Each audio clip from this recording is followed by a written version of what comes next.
Welcome to the Low-carb Md Podcast. No one is beyond help. No one is beyond hope.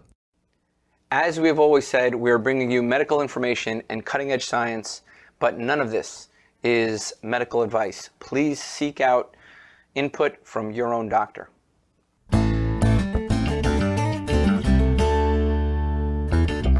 I'm the same. I've been subordinated to the bedroom because my girlfriend she's an architect. She's working in the main room. So, oh, don't worry, man. We're not using the video anyways. And if we get Okay. bad connection, we'll just kill the video in case the internet's starting to be unstable or something. So, hey, Jack, we're getting started now.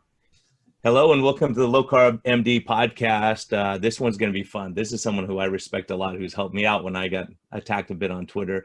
But I want to start with a little bit of a conspiracy theory today. I don't want to be controversial, but Tro, guess what? My computer went out last night. My keyboard died the day before. My Sennheiser mic that I love died also within hours of each other. It seems like Ivor Cummins might be doing something to our podcast whenever we have someone from his neighborhood. Have you noticed that? We've lost connection. We've had all kinds of stuff. We need to do some kind of a peace offering to Ivor. What do you think, Tro? Yeah, definitely. I don't know. It's you know what, man. This is it. Somehow he just senses when we're crossing the pond, and he's like, "Get out of my territory." I think that's what it is. And we got somebody great today, somebody who's basically born his heart on YouTube, and that video, about a year or two ago, really caught my attention. Somebody who brought this issue of mental health improvement, dietary quality, really to the forefront. And then somebody I was very excited about launched his food service and is continuing on in that kind of, food science arena and entrepreneurial arena, and coming out with an awesome cookbook. I can't wait to hear more about it. Brian, I'm excited for this one. Yeah, Ali Houston, welcome. Now, before we start, you have to solve a discrepancy Tro and I have. Is it paleo or paleo? I think it's like potato. All right, we'll give it. We'll stick with that. We won't cause too much controversy here. But Was I going to settle a bet there between you two? yeah, we'll see how you say it. I don't think. But I'm gonna say allowed to bet. Paleo Canteen. Thank you so much for joining us and tell people your story. I think it's so impactful because you were one of the first guys. We were kind of observing people doing better from a mental standpoint and addiction standpoint, but clearly we didn't have a lot of data at that point that we knew about, but we were observing it clinically, and we got attacked pretty mercilessly on Twitter, and you came to my defense, actually, and I really appreciated that. And you said, look, here's my story. So tell people your story, because I think it's powerful for people struggling with mental illness and addiction. Sure. Well, first of all, I just want to say I love what you guys do, and I love the tagline that you say of progress, not perfection, which I think is important for everyone to keep in mind. I have ups and downs mentally still, but it's not in the same league as it used to be. So going back a bit, I had health problems from when I was a child, and I'm 36 now, and I changed how I ate 4 years ago when I was 32. And the problems were kind of varied. I had lots of autoimmune conditions. I had to have surgery a couple of times on an autoimmune condition. I had various other ones that could have caused me severe problems if they'd kept going. I had really bad digestive problems and reactions that I couldn't explain or the doctor couldn't explain. But one of the, and as I hit my sort of late 20s, my weight was fluctuating in a way that I couldn't control and I didn't like. And that added to, my issues. But I think probably the number one issue was mental health problems. I had intermittent anxiety, depression, and brain fog, and it was really debilitating. These kinds of ailments, they kind of strike to the heart of who you are, and they can stop you from making important life choices and all the rest of it. And it came to a head when I was studying for PhD in physics in 2015, and I really couldn't focus. You know, I'd got an undergraduate degree in physics. I knew I wasn't stupid, but I just couldn't focus. I couldn't bring my mental faculties to bear. I had periods of extended anxiety where I was hyper focusing on trivial things that were frightening me, and I was depressed about it, and I was depressed about other things, and you know, it was really bad. And I was lucky because my supervisor in my PhD is a decorated physicist. He helped discover gravitational waves a few years back. He's a very skilled experimental physicist, Professor Ken Strain, and you know, he's part of the international collaboration that did that. And he had profound health problems a few years before, where he had chronic fatigue syndrome, ME, and he was more or less written off by the doctors, who said, you probably won't work again in your early 40s. And he changed how he ate by, you know, he didn't accept that, and he dove into the literature, did what he does best, which is research, and changed how he ate. And then 6 months later, he was running 10Ks again. And he was able to sort of point me in the right direction and say, you know, this isn't medical advice, but here's some books and PubMed and blogs. Read that for hours and hours and hours and see what you think. And I did, and I felt like the guy who falls into the river and comes out with a 10-pound salmon and a gold ring. And, you know, because when I switched how I ate to a kind of paleo, low carbohydrate diet, I, you know, noticed improvements within days. I had this heartburn that I'd had for 20 years on and off that was preventing me from sleeping lying flat. And it went away within days, and it's really not come back. I, you know, noticed that the autoimmune conditions cleared up, but most profoundly of all, I stopped feeling anxious or depressed. It was remarkable, and it was interesting listening to your episode with Siobhan Huggins, because she said a similar thing, that her weight came under control in a predictable way for the first time, which is what happened to me too. But she was in her car park and she just realized, I'm contented. And the inputs to my kind of environment in terms of what's happening around me in my life haven't changed materially, but I just feel happy. So that was it really. And it was such a profound effect. And I, you know, before I got my physics degree, for a few years after I left school, I worked in restaurants. So it was like kind of high-end restaurants and kind of, you know, fancy food, that kind of thing. And I decided that I really wanted to convert what I'd learned in nutrition science and what I'd experienced myself so profoundly and combine it with my background in food to start Paleo Canteen. So that was 3 years ago now. And I'm really just looking for ways to, you know, bring the power of science and delicious food together and to help as many people as I possibly can. Can I just, I want to pause for a second, because here you are dealing with, you know, world recognized scientists who had to send you in order to lead you to health, both mental health, physical health, who had to lead you to blogs and blog posts and YouTube videos. What does that say about the state of medicine that world-renowned scientists, PhDs in physics, are healing people with blog posts and YouTube videos? I mean, and talk about, I mean, imagine a world, Brian, where every single physician is empowered with that knowledge that, Ali, you got from those YouTube videos and blog posts. Imagine that world, right? Where doctors actually care and can help.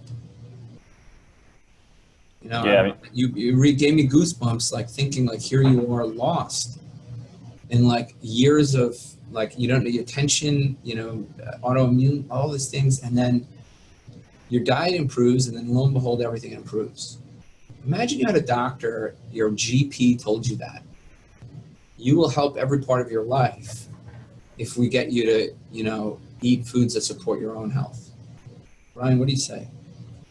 Well, it's tragic that doctors never suggest that, even as part of a treatment plan. You say, hey, look, let's try to get your lifestyle right, because, we're trained. We're trained to look into the soul, right? We're trained to say, look, what's going on in life, but we don't have time. We have 6 minutes with a patient. You can't go there because you don't have time.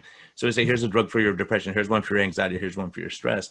But to hear stories like yours, and, even more tragically, that we got attacked by doctors for suggesting that this may help. Are you lying? Do you have a vested interest, 3 years ago or 4 years ago? I think that's the problem is doctors have lost the ability to observe. We're trained to observe our patients and see, does this treatment help or not? So there's a lot of stuff we're doing now outside of this, social isolation. There's risks and benefits to any treatment we suggest, right? I'm treating a ton of depression, anxiety, stress, obesity, diabetes out of control right now. Why? Because people are stressed and depressed and they're isolated from their friends. They haven't seen someone smile for months. And you think there's not an effect of that, right? And so what you go through and your wisdom of saying, okay, this isn't working, and having someone who cares enough to say, hey, this might be controversial, but try it. What could it hurt you to cut out processed foods and eat real foods? And I think that's the problem, is we've lost focus and we think we just have to throw a drug. I think that's my opinion on this. Yeah, I feel like hopefully there's a paradigm shift happening in medicine. And, I think around mental health particularly, we like to think that right now, and this is any era, that humans like to think right now is the pinnacle. And of course, it is as far as we've come, but it still may be the dark ages. Thinking about how brain surgery in mental health was barbaric only 50 or 60 years ago. I mean, Tom Waits said, I'd rather have a bottle in front of me than a frontal lobotomy. And I'm not surprised, because it really worked, and it won the Nobel Prize in medicine. So there's something that you're always talking about, that it needs to shift. And I think what's great about being connected on the internet now is that people can just give it a try and tap into the community. And if it doesn't work for them, hey, no one's going to make you do anything. But if it does, then you've got that support. Whereas I think the last kind of big attempt at this was Atkins, who didn't have that support because the internet didn't exist. So lots of people bought the book, millions of people, but then it was eroded. Its power was eroded by years of attacks and slurs, which you're finding you're getting now. But it's harder to make that stick when you've got this community which is so fertile for good feedback. And I think that's brilliant. And I think people like you who have the courage, like you stood up and go, hey, look, here's my struggle. And you shared your struggle. You didn't have to do that. That took courage, right? Because no one wants to talk about our skeletons and our problems and our depression and anxiety and those things. But when you had the courage to do that, that thread was one person after another said, me too. I was depressed and anxious. I was stressed. I had given up all hope. And so by you stepping up, all these other people, you gave them the courage to stand up and say, look, there's a problem here. We're not addressing this problem. So I greatly respect you for that, because it's hard. None of us want to talk about the hard things we deal with. Mental illness in particular, there's such a stigma about that. But to be able to step up and say, yeah, I struggle with addiction. I struggle with these things. And that's why Carnivore Cruise, when he stood up and was willing to do the podcast, I think that's one of the most powerful podcasts we've ever had still. Because again, people have to realize the number one cause of disability in the United States and maybe around the world is mental illness. It's not a pulled hamstring. It's not a bad back. It is mental illness and depression and anxiety and stress. And I see people debilitated daily. And guess what?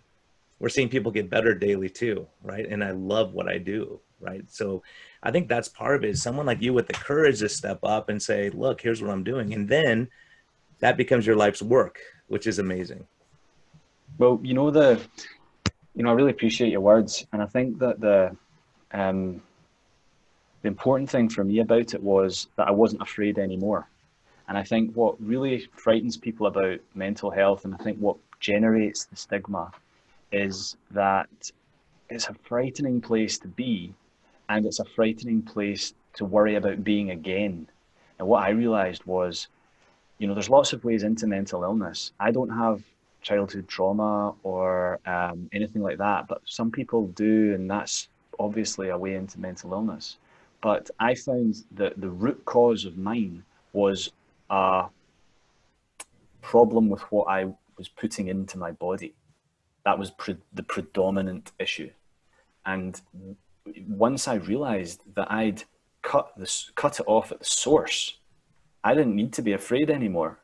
And I think there's going to be a big subsection of the mentally ill population who have exactly the same source. I mean, it's like Agnes Ayton, who's brilliant doctor who we've both had on our podcasts. She points out that the incidence of trauma, emotional trauma, has not gone up, in the literature in the last 100 years. So why is all this mental illness? What is it in the environment? And we can't say definitively. Nutrition studies just aren't that powerful.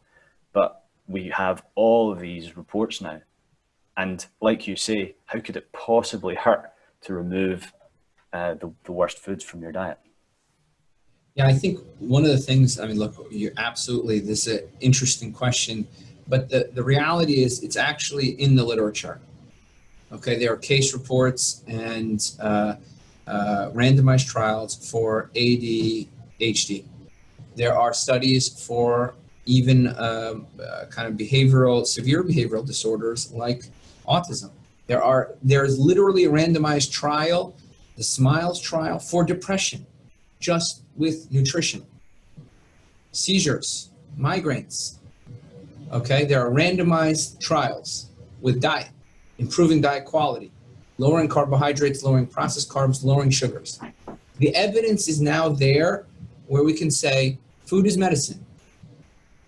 Yeah, I agree. It's getting better and better. And there is some old associational stuff as well, which is really powerful, like Pacific Islanders, whose rate of schizophrenia rose from like 1 in 30,000 to like 1 in 500 when Western foods and alcohol were introduced. And that's such a powerful association that it can't be ignored. Bradford Hill criteria are really, hit there. And then, like you say, there are some good trials. The gluten-free diets, for example, have been shown to alleviate mental health conditions in a number of really robust trials. And it can only, the literature can only get better, right? Yeah, absolutely. And what I love kind of is not only did you take this journey and I relate to it, and I know Brian relates to it, you've self-actualized, you've sublimated. You're like, okay, this helped me. I see the evidence, I see it, and I can't just live in a world that doesn't offer a solution. And when you announced that you were going to do this food service company, and I know you kind of paused that and you're on to other endeavors, which we'll talk about. And you were like, Tro, would you come on the podcast? I was like, yes, I'll be there. I'll be there.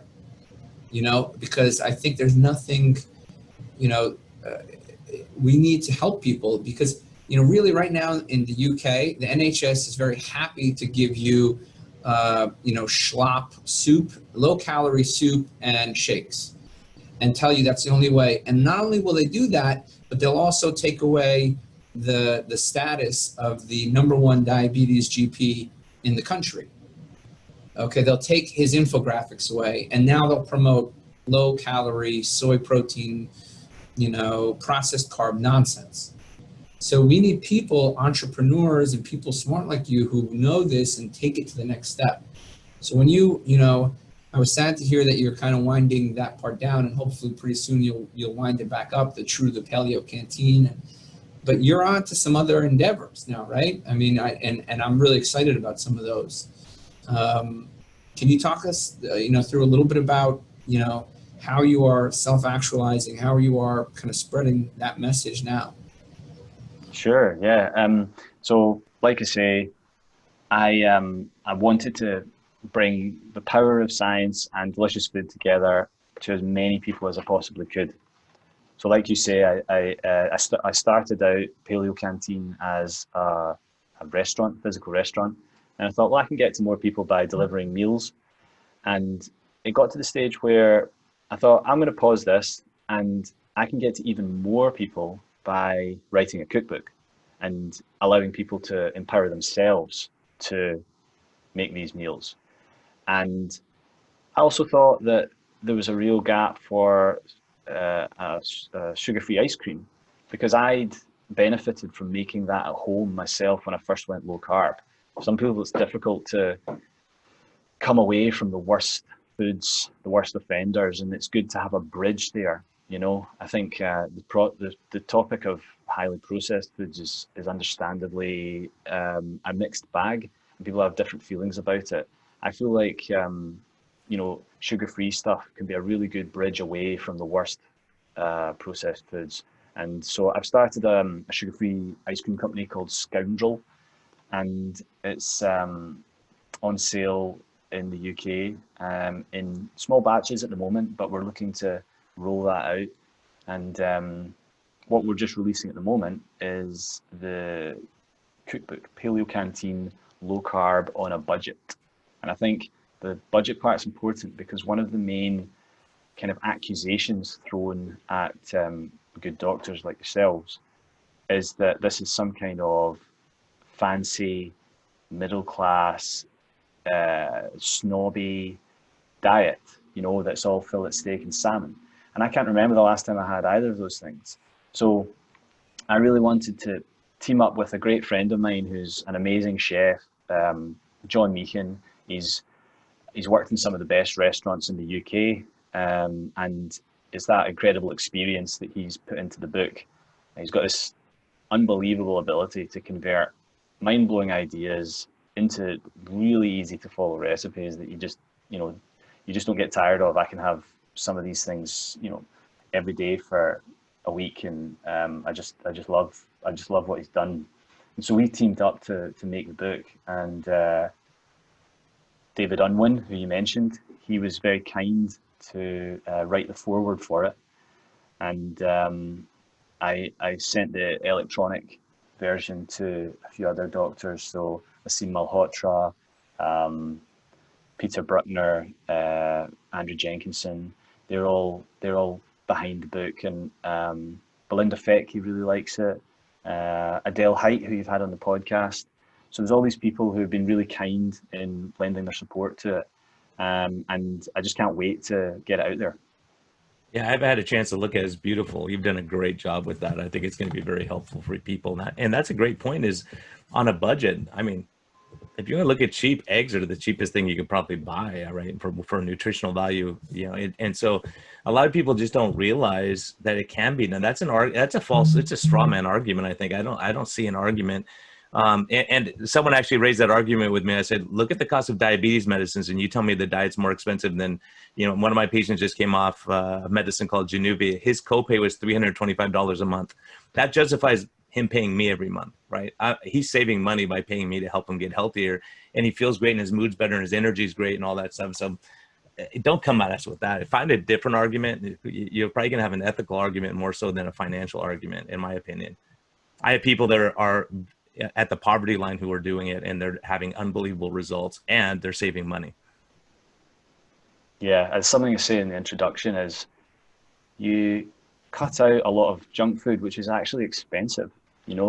All these things that you buy as little snacks here and there, it all adds up, and it's nutritionally very poor. So you have to eat nutrition at some point anyway, and you're storing up expensive problems for the future if you eat poorly. So it may be that in some respects, some of the foods can be more expensive, but it doesn't need to be. And that's what we've hopefully shown in the book. I want it to be not just a great resource for individuals, but hopefully a kind of a Bible that doctors can recommend to their patients that allows them to empower themselves and to cook delicious, satisfying food that lets them kind of hit their health goals without breaking the bank. And plus, you make some of those recipes for your family, they're going to be on board with you. They're like, this is keto, this is low carb, this is paleo. I could do this, right? Because it's real food, and they're going to feel satisfied, and they're going to get healthier. So, that's part of it, is if it's not palatable, no one's going to want to follow you on this journey. You got to make it, enjoyable. Now the carnivores can eat like Sean Baker can have a steak every day and he's cool with that, right? And I probably could do that too and not complain. And so for a lot of people, it's the time of preparation, right? They don't plan ahead. And so, going shopping, I know it's different in Europe. People go shopping every day and they grab stuff. We go shopping one time. It's like, oh, we don't have that. We don't want to go back to the store. So, I think it's part of it's planning ahead and knowing what you're going to be making and even looking in your freezer, see what you have in there, and then adjusting your recipes based on that. Yeah, absolutely. And I've specifically made the directions and the ingredients lists compatible with both, European and American traditions. So it says it's all in cups and ounces and all that for Americans, and for Europeans, it's got it in grams and all the rest of it. So hopefully it's a one-stop shop and people can fill up the basket for the week based on what's in there. And you mentioned eggs specifically. There's a whole chapter on eggs, so it's been interesting to see how we can get a whole chapter out of eggs. We've got a whole chapter out of the sort of cheaper, slower cooking cuts. So maybe stuff that you put in a slow cooker overnight, or at the weekend, maybe spend a few hours making something, or a big batch that you can freeze some of, that kind of thing. And also we focus, we've got a chapter on offal, which is something that I think a lot of people kind of are afraid of, shy away from. Maybe they don't like the taste, or they don't know how, that maybe freaks them out a little bit. But I think the chapter on offal is brilliant, and it's got a couple of the best recipes in it that'll really surprise people. If they would have named it delicious, it probably would have been, people would like it more. I think it's the naming. Can I just say something? One of the biggest criticism of a low carbohydrate diet is cost. And I'm happy to hear that finally somebody's tackling this with a cookbook. So I'm really excited for it. We certainly know that it's not a valid criticism. And we know that, you can buy eggs, you can buy ground meat, very cheap. Organ meat is incredibly cheap. Liver, they practically give away liver here in the United States. And you can get, chicken thighs and various meats, done cheaply. You can get berries frozen, you can get vegetables frozen. And certainly the use of a slow cooker can take any cut of meat that won't make an excellent steak and make it into literally a delicious meal. One of the things that I found and I did a month-long experiment where I I did the minimum SNAP benefit. So the SNAP benefit, which is like the food stamps in New York, is about $10 a day on average. And I ate for under $10 a day. And I ate out at McDonald's, and I ate out at Wendy's and Burger King, and I bought my food. So it's certainly doable. And I know personally it's doable. And and to hear that somebody is putting this into a book and showing people how to do it, this is one of a kind. This is unique. Nobody else has done it. So I really think that it's going to be a valuable tool. And I know I'm going to be recommending it, and it's helpful. One of the challenges we face is some people, the really low income, they don't even have cookware, right? They don't even have cookware, or they live in single room occupancy housing. And these are the most vulnerable. And I think that's one limitation that, if you don't have a kitchen and you don't have, cookware, it's a challenge. It's a challenge. You're going to be relegated to, $1 hamburger patties and $1 chicken patties at McDonald's and Wendy's and Burger King until you get something figured out. But have you had any, the really, really low income tips and tricks? Like, I think this is a population that lifestyle in general is very difficult.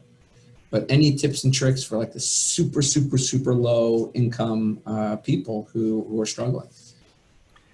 Yeah, I mean, it's harder. There's a brilliant cook in the UK called Jack Monroe. She's really good. She kind of caters to these people, which is much easier if you're a vegetarian, and she is. So she's talking about, she was in poverty for a long time, and she cooks things in her kettle, You know, actually, some people who don't have enough electricity to do more than just boil the kettle with the food in it. You know, budgeting at kind of 10 pence a meal. That is more difficult when you're putting meat, fish into your diet. Certainly, if you get creative with eating a lot of eggs, then it can be extremely cheap and nutritious at the same time. Offal, for sure. If you learn how to cook heart, which is one of the milder pieces of offal, very, very cheap. You know, when I go to the butcher here and buy heart, you know, I've been asked what kind of dog I have. It's one of the most tender, delicious recipes in the book, and it costs a fraction of even ground beef. So I would say you can get creative with these cheaper cuts and with eggs, and with more white meat. Yeah. But it is inherently slightly more expensive, and I think the physics side of things kind of informs that for me, which is that, you know, one of the criticisms of sometimes of low carb is that there's easier ways to get protein and so on and nutrition from plants rather than animals. But I would suggest that from a physics standpoint, you can't really get anything for free. And so the way that everything comes from the sun's energy, right? And some of it from the energy from inside of the earth, but mostly from the sun's energy. And you just can't shortcut that. And cows have been around in roughly the same form for millions of years. And they do it really efficiently. They turn the sun's energy via grass into high quality food. And I think what you sort of lose a little bit in the bottom line price, even of the cheaper cuts, you gain in that nutrition, which will make you feel satiated. I love what you talk about, because you've got a broad church, Tro. You say to people, if you want to be plant-based, then brilliant, you know, do it, because it's about cutting out the worst stuff and making sure that you have adequate nutrition. So there's many ways to skin that cat. Yeah, I think those are all important points, you know, and I learned something from Dr. Tony Hampton, who I like a lot. And he said, look, in the inner city, the stores don't even have fruits and vegetables a lot of times, because he went and talked to the guys like, how come you don't have this for people? They need it. And he said, no one buys it. It goes rotten, right? So once he created a demand among his patients and the people in that neighborhood, now all of a sudden the store owners want to carry it, because they're not there to lose money. So if people aren't buying a product, they're not going to force them to eat vegetables, right? So I think when you get that mindset of teaching people, you know, here's a cheaper cut of meat, or, you know, buying the meat that's, you know, a day old type thing where you can get it cheaper. You know, there's ways to do it if you're on a budget, but long term, it's eating real food is going to be a lot cheaper for you than taking medicines and dialysis and you know, going blind and all this stuff that we've seen. So yeah, I think that it's such an important thing that this area that you're hitting, and also the mental health part of this. You know, if you eat real food, the mental health, and I'm going to share a quick anecdote with you guys. A patient came in yesterday, and it was one of the most powerful mornings I've had in medicine in my career, because she went keto and gave up a lifelong struggle with alcohol, right? Got better. Her son, who struggled with OCD for years, and I'm hoping to get them on the podcast, suicidal, 24-hour care type stuff, you know, going to every expert in the world. No one talked about nutrition. They said, well, let's try this keto thing. They listened to a few podcasts and blogs. He goes keto. 1 month later, off all meds. He's getting his PhD now, right? His whole life changed by changing his diet. Came off all meds. And it's incredible. And I'm not suggesting this to anyone out there. I'm just saying this is an anecdote of someone's life who was completely changed, and the family's life changed. Because she said, I was drinking because I was so stressed out about my poor son struggling every single day of his life and couldn't carry a thought process like what you're saying. And so part of this all circles back around to you saying, hey, guys, I had the same thing happening to me.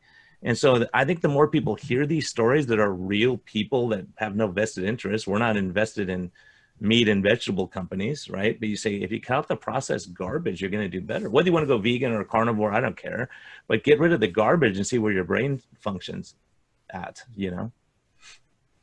That's an amazing story. That's really cool. And I think, like you say, these stories kind of are getting heard. And, you know, I think 100 years ago, a doctor might have independently found this kind of thing out. They certainly did.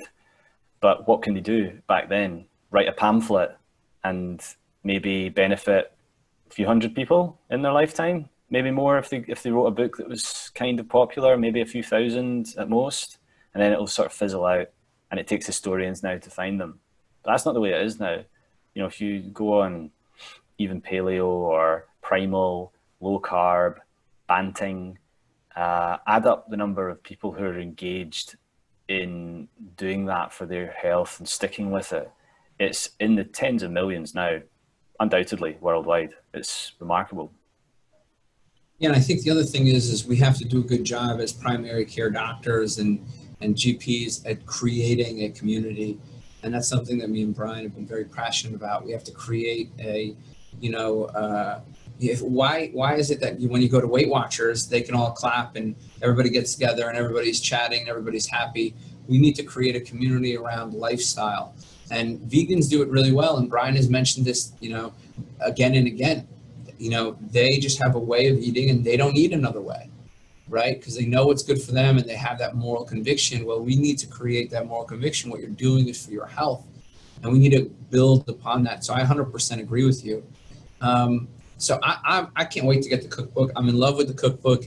I want to talk a little about food science, because my wife, and hopefully Brian allows me to go here. My wife, she's in the same boat as you. She wants to bring these things out into she wants to make these tools available, certainly as a bridge away from the terrible kind of food environment we're in. Not that these food companies are evil, but they have an interest in their shareholders and their profits, and they're not necessarily invested in our metabolic health, right? They're just caring about taste, and they don't, in fact, ignoring metabolic health has improved their profits. Okay, so now you're thinking, okay, how do I give something that doesn't leave somebody hungry, that makes them happy with what they ate, and then able to continue not eating? How do I make that host healthier? How do I leave them enjoying their food, but not binge eating it day after day? And can you tell me about how you got started with this ice cream, and maybe, where it's at, what you've learned, and because I see it every day play out in my living room as my wife and my sister-in-law kind of tinker and change recipes and change things. So what can you walk us through that journey? Yeah, definitely. And I think it brings up an interesting kind of point about conflict of interest, which I think is massively overused in online debate. You just can't know someone's motivation. All you can know is someone's actions. And I think the great thing about business can be that it's a kind of dispassionate tool. It's a way of hearing what people want and responding to that. And businesses aren't inherently bad, just like physics isn't inherently bad. I love that they didn't drop a physics on Nagasaki. You use a business as a tool to respond to what people want. And just like you were saying, Brian, once the demand is there, businesses respond because they know how to respond to what customers want. And so I wanted a commercially available low carb, keto, whatever, ice cream that's not available in the UK. So I thought, well, I'll make it. And I spoke to a few people who already make ice cream, and I'm working with a really good manufacturer just now. And we've got a really nice recipe. The customers have tried it already. They love it, and they're coming back for more. We kind of just sort of called it kind of Project X for a while, and then I settled in the end on the name Scoundrel, because I thought it was a bit cheeky, and it played into the idea that you're maybe getting away with something, but it's not too bad of a thing you're doing. And that's kind of what I think, is that it's a nice way to be able to bridge away from these foods that we've been eating our whole lives, that we struggle to come away from. And that like your tagline says, you strive for progress, not perfection. I have bad days and I want to reach for something, this emotional connection to food that I've always had. And if it's sugar-free ice cream that's made with double cream primarily, then I know I'm just eating some double cream, really. And that's okay. It's not going to harm me in the long term. It's not going to lead to drastic weight gain or binges or anything like that. It's just a nice thing to eat that at last fits into what I like eating and what makes me feel good. So that was the kind of thought process behind it, and that's the way it's come about.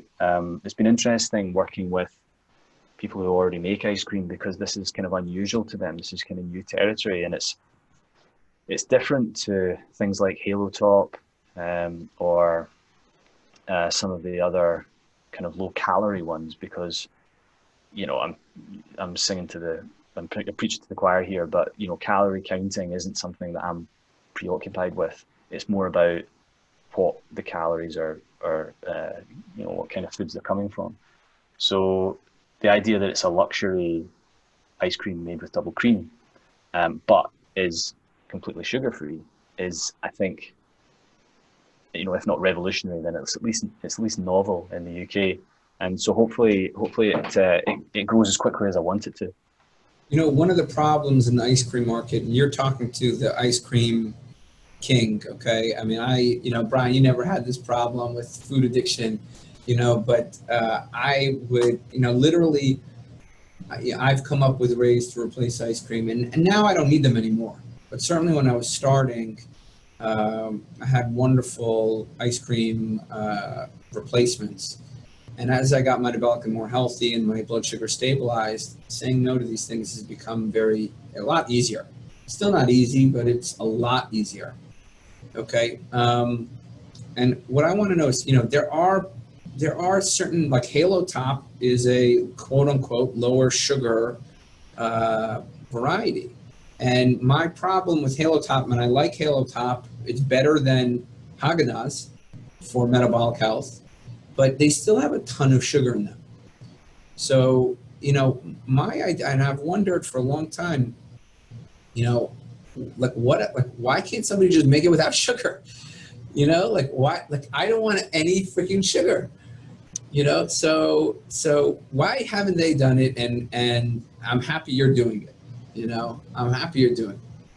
Yeah, it's I suppose it's one of those where if it was easy, everyone would be doing it. And there's a technological challenge in getting sugar-free ice cream to, behave when you're making it. It's a bit like, the sugar's kind of remarkable in what you're able to do. When chefs go to chef school, one of the main kind of units that they study is sugar work, because you can do so much with sugar, and it really, in an ice cream, it allows you to soft scoop it straight from the freezer, and obviously it's got the flavor. It does stuff to the texture, and once you take that out, you need to work out how to make the ice cream palatable and without aftertaste, and just taste really good and scoop really well. That's the challenge, and it's taken some tweaking, but we're there. Yeah, that's the problem. People want it's not just the taste, right? Because I've made low carb ice cream variations that are incredibly hard. It's also the feel and the kind of the timing of it. On the Halo Top, it literally says wait 2 minutes before you eat me or something like that. So you're absolutely right. I mean, there's an experience there, and I think that plays into the food addiction side of things. What people are looking for, right, to match that experience of even with soda, right? sometimes when I hear just the fizzle, like when I'm watching a movie and they have I don't know if you noticed in the previews, they literally just show a soda and you hear the fizzle and it like takes you to this place. Right, so they're definitely playing on the Pavlovian side of things. They're definitely playing on the conditioning and that food addiction, food reward side of things. And you're absolutely right. When somebody goes to when they're going to an ice cream replacement, it better be soft, it better taste good, and it better be sweet enough, or chocolate enough that they're not craving the alternative. So, and it's tough to do. I can't wait to try some. We got to bring Scoundrel. Rosette, here you go. You have. Maybe you got to work with Scoundrel and get them over to the United States. I look forward to it. Yeah. Well, yeah, Scoundrel with the cookie dough ice cream, right? Whatever. So, along those lines, Tro, I know you've always been honest about the conflict with Rosette's. And we're very clear on our stance on that, saying, hey, look, like for me, I just now while we're talking, like it's my dad's 80th birthday. We're getting together to celebrate him, right? And social distancing, don't worry. He, I was thinking, I'll just bring some of Rosette's stuff. I'll cook it up. I don't do it very often, but we'll have some. I'll have it there in case everyone's having ice cream and I want to have that, right? So until we get Scoundrel here, then I'm kind of stuck. But, for me, I try to, and like you said, Tro, that has never been my weakness is chips, salsa, and tortillas that killed me over here in California, right? But, so it's those kind of things. No relationship to Quest chips, though, so those are the, yeah, I don't think you've ever walked down that rabbit hole. Though, right? Never done, man. I just kind of deal with life. Good, I'm pretty happy in life, man. But I think it's that. And like you said, Ali, it's a bridge. And it's like, if it's going to keep you from eating a dozen donuts, then it's a bridge until you, and what I find naturally, Tro will even back me on this because he was kind enough to join me in our little group chat on Zoom with my patients this week. And every single person, when we asked them, it's like, how are you doing? Everyone said, I'm not hungry. They all have satiety. None of them are craving stuff. They're doing so great. It's ridiculous, right, Tro?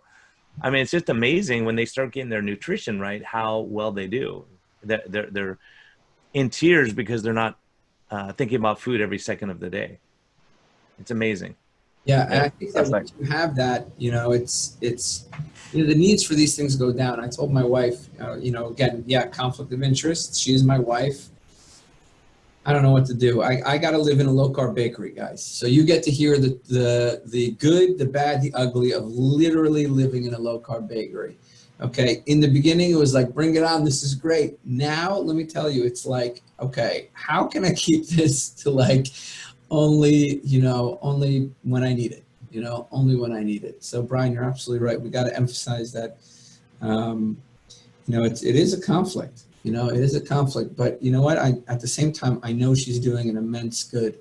When I go into the supermarket and I see the lines of shelves with soybean oil, flour, and sugar, and I know what the result of that is, and right, don't overeat any food, don't overeat any food. But, and we'll make it available to our patients too. I think that those are important things where you say, gosh, but it's such a scary thing. If you tell someone you're never going to have a glass of wine the rest of your life, or you're never going to have a cookie again, or a piece of bread, it's like, it's really brutal. But I think when you say, hey, look, if you're having the best bread in town and you go there once every year, okay, it's not going to be a big deal. But if you do it every day, or if it leads you, that one glass of wine makes you get drunk and do crazy stuff. The only time I've had people really blow it on keto so far is when they have a couple of drinks with their buddies and they go, okay, screw it. I'll start again tomorrow. But to their credit, every single one of them got on track the next morning, which is an awesome feat in itself, right? That they knew the right way. And they go, okay, I had one good night or whatever I did, got out of my system and it wasn't even that great, right? So sometimes there's healthy stuff. So, I mean, one of those things is not just to pound yourself down once you have something that's off plan that way. I mean, we can't be militant, even though people accuse Tro and I of being militant, but some people need to be militant. It really is true. I mean, I turn it around on people sometimes who say, oh, you're so strict with your diet. And I say, well, I've got to admire you because you're so strict about eating lots of junk food all the time. And I think it's just a matter of perception. But I think in a way, I feel lucky that I have worse immediate effects. Like if I binge on sugar, then I won't sleep that night because I'll have dreadful heartburn. It'll keep me up, and the next day I'll have terrible anxiety, and I don't want to be. I just want the world to swallow me up.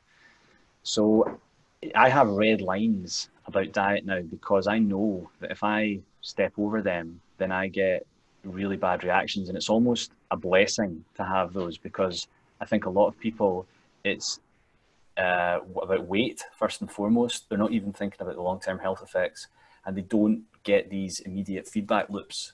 So it's tough. I totally get it, and I just feel like what you're saying about making more good decisions than you did yourself last year, if you can manage that and keep that trend going, then it's you're onto a winner.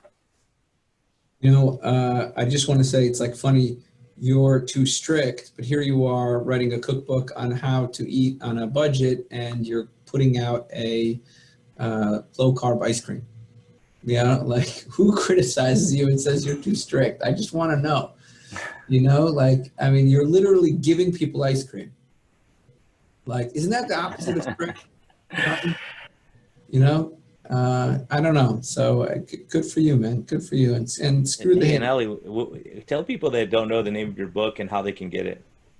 Sure. So the book is called Paleo Canteen, Low Carb on a Budget. And it's not to be confused with this strange little copycat book that's on Amazon. So watch out for that. So you'll recognize mine because it's got a lovely blue cover, and it's Paleo Canteen, Low Carb on a Budget. And if you're in Europe, because I know you've got a lot of listeners in Europe, then you can order it from my website, which is at bit.ly/ordercookbook, bit.ly/ordercookbook. Or if you're in USA, then Amazon and Barnes & Noble have it.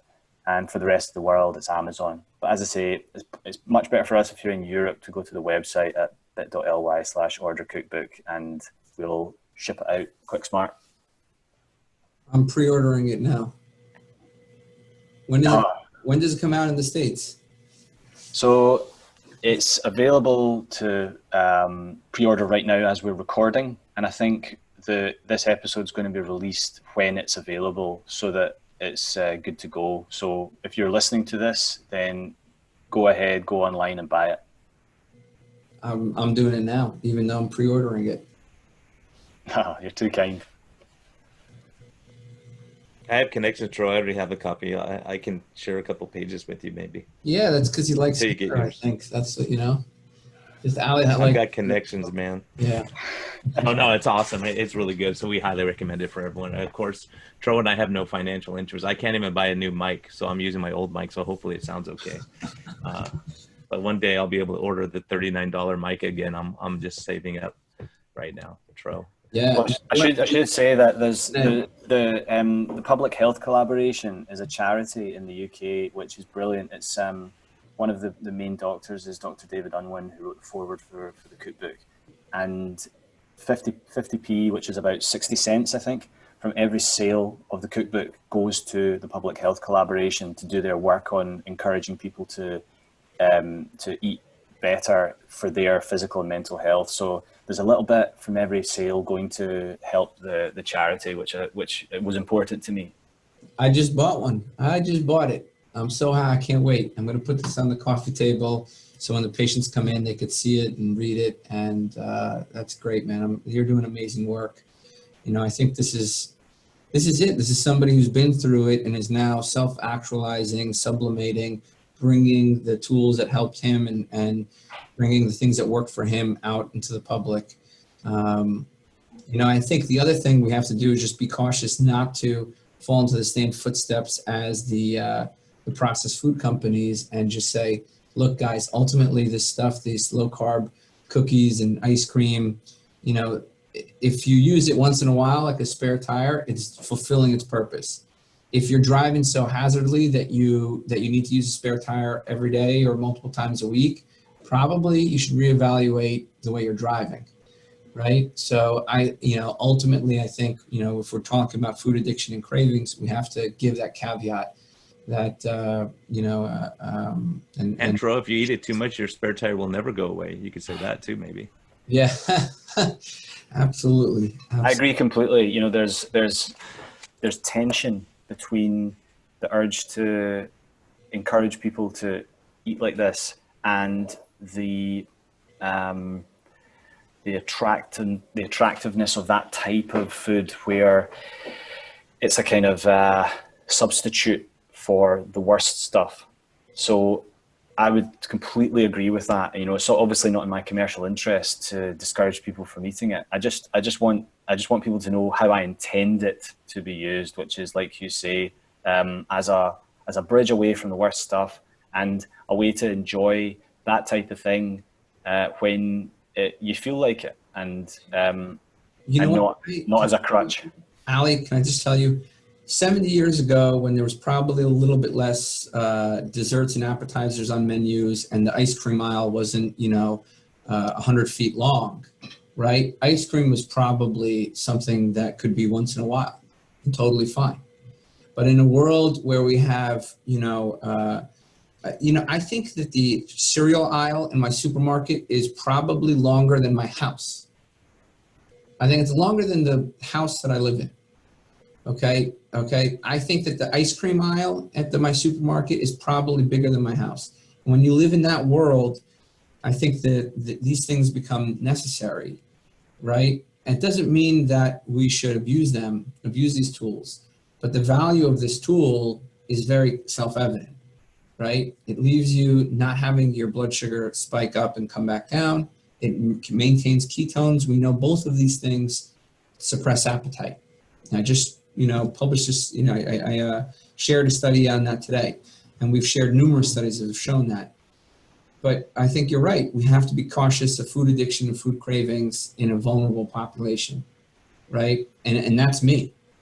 I could take your ice cream and eat it every day. If somebody tells me it's great, go eat Ali's Scoundrel every single day, it's healthy for you, and we don't give that nuance, I think then we're probably we're doing a disservice, right? So yeah, enjoy it.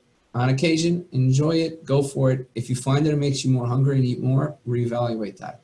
Hey, and Ali, let people know the name of your podcast so our followers will know. Yeah, it's the Canteen Podcast, so it's available on all the usual platforms. It's not Paleo Canteen, it's just the Canteen Podcast. And I think one of the best things about what you guys do is that you get so many doctors to come on, and I think that's to me that's the great hope of all this, because doctors are really among the most trusted people in society, and rightly so. They've got a burden. And I think the fact that so many doctors are now coming out and speaking in favor of this because it's changed the way they feel about practicing medicine is so powerful.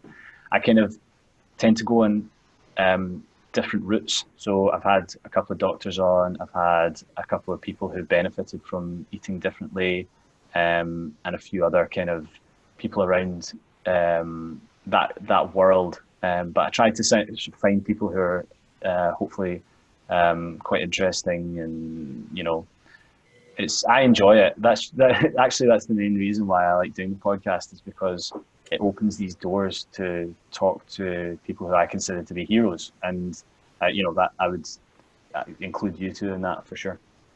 Yeah, we feel the same, man. Keep up the great work.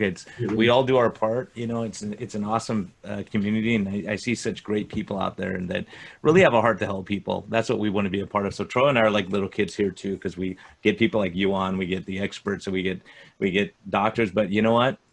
It's the stories. It's people's stories and the life change that impacts all of us, because you taking the step out allowed us to really say, gosh, there's really something to this. And seeing the number of people who have been helped, it's pretty overwhelming for us docs to see that, and encouraging, because we started this journey because we're looking at obesity and diabetes, and we realize that is just the tip of the iceberg. There's so much more that we could help people with. You talk about the magic pill, and you start seeing these studies on depression, anxiety, stress, go down the list. So Tro, man, do you want to close us? No, this is great. I love everything you do, Ali. Paleo Canteen, the Canteen Podcast, and Scoundrel. I can't wait to buy some. Hopefully we'll get it in the States soon. And the cookbook, I just bought it. So I'm a huge fan, and continue to do what you're doing. And I wish you nothing but success. Thanks, guys. I really appreciate it. Yep. And for the record, Tro, he says Paleo Canteen. It's not Paleo. So anyways. for what it is. Area. For what it is. Everyone, hey, thanks for sticking with us.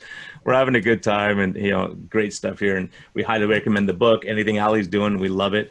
Hopefully one day we can jump across the pond and hang out a little bit. But yeah, we love what everyone over there is doing, and it's just such a great community. So everyone, have a great week. Think positive, stay safe, be smart, and thank you for listening. Good.